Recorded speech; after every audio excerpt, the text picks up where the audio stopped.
Chapter 26, in which Phileas Fogg and party travel by the Pacific Railroad. From ocean to ocean, so say the Americans, and these four words compose the general designation of the Great Trunk Line, which crosses the entire width of the United States. The Pacific Railroad is, however, really divided into two distinct lines. The Central Pacific between San Francisco and Ogden, and the Union Pacific between Ogden and Omaha. 5 main lines connect Omaha with New York. New York and San Francisco are thus united by an uninterrupted metal ribbon, which measures no less than 3,786 miles. Between Omaha and the Pacific, the railway crosses a territory which is still infested by Indians and wild beasts, and a large tract which the Mormons, after they were driven from Illinois in 1845, began to colonize. The journey from New York to San Francisco consumed, formerly, under the most favourable conditions, at least 6 months. It is now accomplished in 7 days. It was in 1862 that, in spite of the southern members of Congress, who wished a more southerly route, it was decided to lay the road between the 41st and 42nd parallels. President Lincoln himself fixed the end of the line at Omaha in Nebraska. The work was at once commenced and pursued with true American energy, nor did the rapidity with which it went on injuriously affect its good execution. The road grew, on the prairies, 1.5 miles a day. A locomotive running on the rails laid down the evening before brought the rails to be laid on the morrow, and advanced upon them as fast as they were put in position. The Pacific Railroad is joined by several branches in Iowa, Kansas, Colorado and Oregon.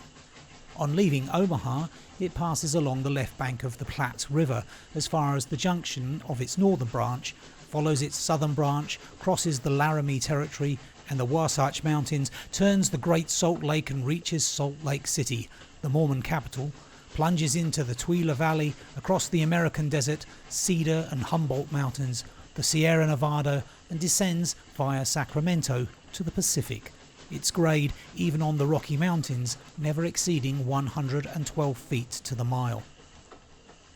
Such was the road to be traversed in 7 days, which would enable Phileas Fogg, at least so he hoped, to take the Atlantic steamer at New York on the 11th for Liverpool. The car which he occupied was a sort of long omnibus on 8 wheels, and with no compartments in the interior.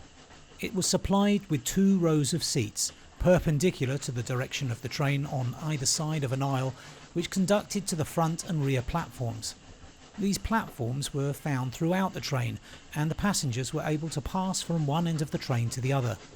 It was supplied with saloon cars, balcony cars, restaurants and smoking cars. Theatre cars alone were wanting, and they will have these someday. Book and news dealers, sellers of edibles, drinkables and cigars, who seemed to have plenty of customers, were continually circulating in the aisles. The train left Oakland station at 6 o'clock. It was already night, cold and cheerless, the heavens being overcast with clouds which seemed to threaten snow. The train did not proceed rapidly. Counting the stoppages, it did not run more than 20 miles an hour, which was a sufficient speed, however, to enable it to reach Omaha within its designated time. There was but little conversation in the car, and soon many of the passengers were overcome with sleep. Passepartout found himself beside the detective, but he did not talk to him.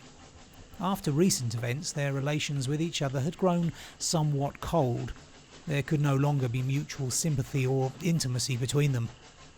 Fix's manner had not changed, but Passepartout was very reserved and ready to strangle his former friend on the slightest provocation.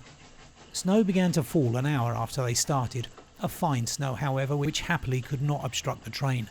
Nothing could be seen from the windows but a vast white sheet, against which the smoke of the locomotive had a greyish aspect. At 8 o'clock a steward entered the car and announced that the time for going to bed had arrived, and in a few minutes the car was transformed into a dormitory. The backs of the seats were thrown back, bedsteads carefully packed were rolled out by an ingenious system, berths were suddenly improvised, and each traveller had soon at his disposition a comfortable bed, protected from curious eyes by thick curtains. The sheets were clean and the pillows soft.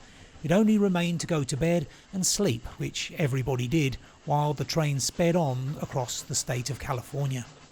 The country between San Francisco and Sacramento is not very hilly. The Central Pacific, taking Sacramento for its starting point, extends eastward to meet the road from Omaha. The line from San Francisco to Sacramento runs in a northeasterly direction along the American River, which empties into San Pablo Bay. The 120 miles between these cities were accomplished in 6 hours, and towards midnight, while fast asleep, the travellers passed through Sacramento, so that they saw nothing of that important place, the seat of the state government with its fine quays, its broad streets, its noble hotels, squares and churches. The train, on leaving Sacramento and passing the junction, Rocklin, Auburn and Colfax, entered the range of the Sierra Nevada. Cisco was reached at 7 in the morning, and an hour later the dormitory was transformed into an ordinary car, and the travellers could observe the picturesque beauties of the mountain region through which they were steaming. The railway track wound in and out among the passes, now approaching the mountain sides, now suspended over precipices, avoiding abrupt angles by bold curves, plunging into narrow defiles which seemed to have no outlet. The locomotive, its great funnel emitting a weird light with its sharp bell and its cowcatcher extended like a spur, mingled its shrieks and bellowings with the noise of torrents and cascades, and twined its smoke among the branches of the gigantic pines. There were few or no bridges or tunnels on the route. The railway turned around the sides of the mountains and did not attempt to violate nature by taking the shortest cut from one point to another. The train entered the state of Nevada through the Carson Valley about 9 o'clock, going always northeasterly, and at midday reached Reno, where there was a delay of 20 minutes for breakfast. From this point the road, running along the Humboldt River, passed northward for several miles by its banks. Then it turned eastward and kept by the river until it reached the Humboldt Range, nearly at the extreme eastern limit of Nevada. Having breakfasted, Mr. Fogg and his companions resumed their places in the car and observed the varied landscape which unfolded itself as they passed along the vast prairies, the mountains lining the horizon and the creeks with their frothy, foaming streams. Sometimes a great herd of buffaloes, massing together in the distance, seemed like a movable dam. These innumerable multitudes of ruminating beasts often form an insurmountable obstacle to the passage of the trains. Thousands of them have been seen passing over the track for hours together in compact ranks. The locomotive is then forced to stop and wait till the road is once more clear. This happened indeed to the train in which Mr. Fogg was travelling.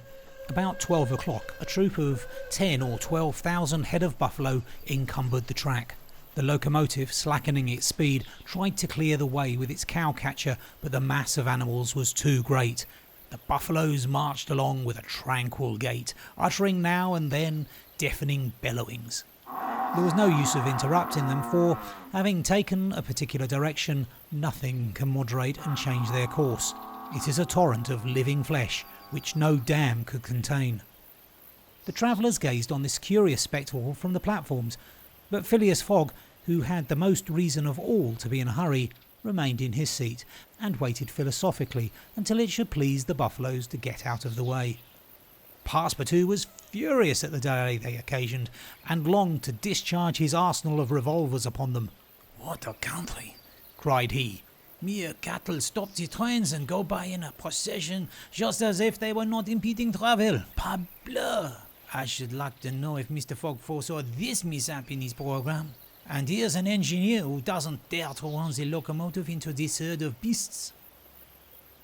The engineer did not try to overcome the obstacle, and he was wise. He would have crushed the first buffaloes, no doubt, with the cowcatcher, but the locomotive, however powerful, would soon have been checked. The train would inevitably have been thrown off the track, and would then have been helpless. The best course was to wait patiently, and regain the lost time by greater speed when the obstacle was removed. The procession of buffaloes lasted 3 full hours, and it was night before the track was clear. The last ranks of the herd were now passing over the rails, while the first had already disappeared below the southern horizon. It was 8 o'clock when the train passed through the defiles of the Humboldt Range, and 9:30 when it penetrated Utah, the region of the Great Salt Lake, the singular colony of the Mormons.